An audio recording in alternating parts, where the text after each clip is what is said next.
Obligé de partir en Bretagne. Oui, là, avec ça, on sait qu'effectivement, on ne va pas se diriger vers Marseille. Alors, Loïc Ballet a décidé avec son petit triporteur gastronomique de se faire du blé. Mais attention, pas n'importe quel blé. Le blé noir, le sarrasin, hein, qui est indispensable, évidemment, de la culture gastronomique bretonne.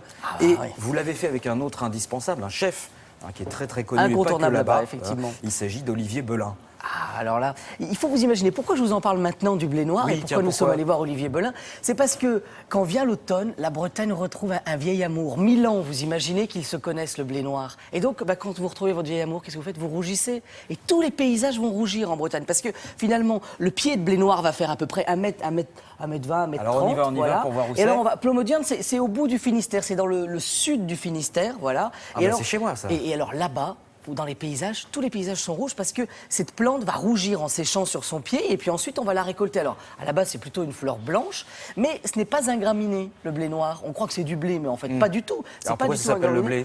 Eh ben, ça s'appelle le blé noir parce qu'en fait c'est devenu, Anne de Bretagne l'a commandé et a décidé de planter du blé noir et du sarrasin de partout en Bretagne parce que c'était pour pallier, le blé était cher. Et donc justement pour pallier toutes les famines, on a colonisé pratiquement toute la Bretagne avec du blé noir. Alors là maintenant, il y a tout un combat pour réintroduire le blé noir. Et justement, Olivier Belin, qui est un chef qui... 2 étoiles au guide Michelin. Oui, quand même, précisément. Quand même. Voilà. Mais un chef qui a appris sa cuisine de sa grand-mère, de sa mère. C'est une cuisine à la base de mère bretonne, finalement, comme il y a les mères lyonnaises, de mère bretonne, une cuisine généreuse. Et puis lui, depuis une vingtaine d'années, il a repris les commandes de la maison. Et il en a fait quelque chose d'extraordinaire. Il cuisine le sarrasin en macarons. Enfin, c'est extraordinaire. Il le met sous toutes les formes. C'est le pape du sarrasin. Donc on est allé le voir.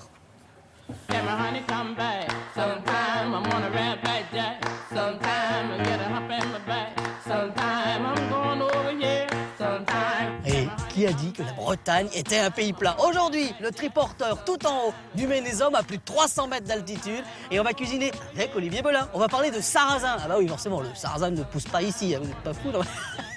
Du sarrasin en haut du Ménézum. Non mais ils sont vraiment fous. Allez hop, touchous!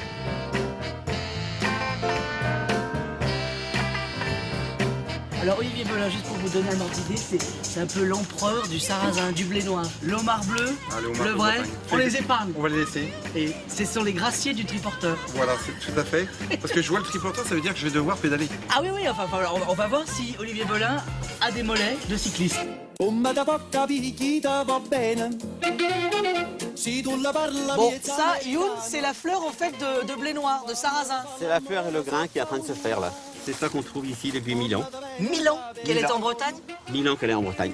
On va atteindre 350 000 hectares en Bretagne vers les années 1800, 1900. Et aujourd'hui? Et aujourd'hui, 3500. Ah oui. 100 fois moins. On est en Bretagne, on est dans le Finistère. Donc ce qui est important, là on est dans le blé noir, c'est du blé noir breton, pas du blé noir du Chine. Donc la fleur, le grain, et le grain au final, et ensuite la farine. Donc quand on rentre dans une crêperie, on demande d'où vient le sarrasin? Ah bah c'est la première question. Il faut manger localement.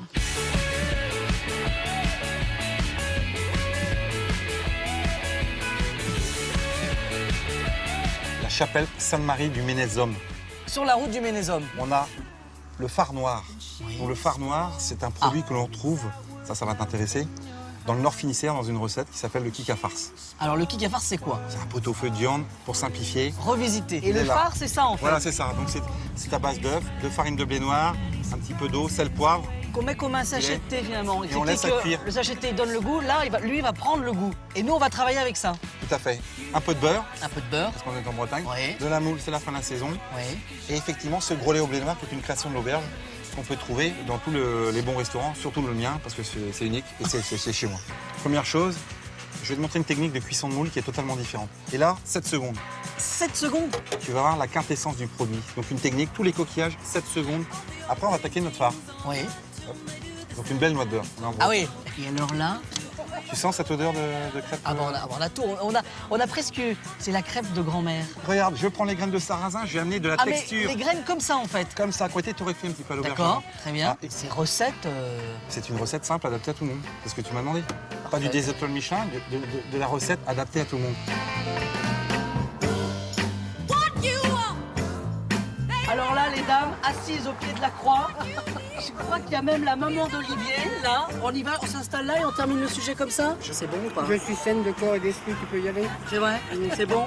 Sans problème? J'y vais? Allez, j'y vais. Ouais, non, mais je vais revenir un peu, madame. Je vais revenir. Oh là là là.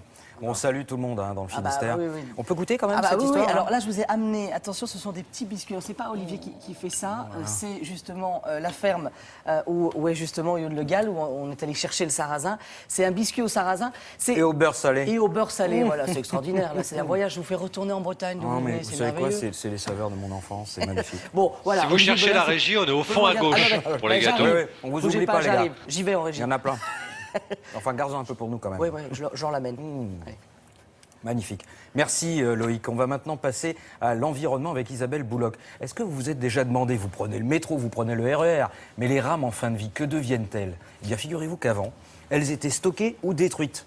Tout ça, c'est du passé, c'est terminé. Maintenant, il existe une casse qui va tout simplement recycler les rames de RER. Isabelle Bouloc est allée enquêter du côté de Troyes.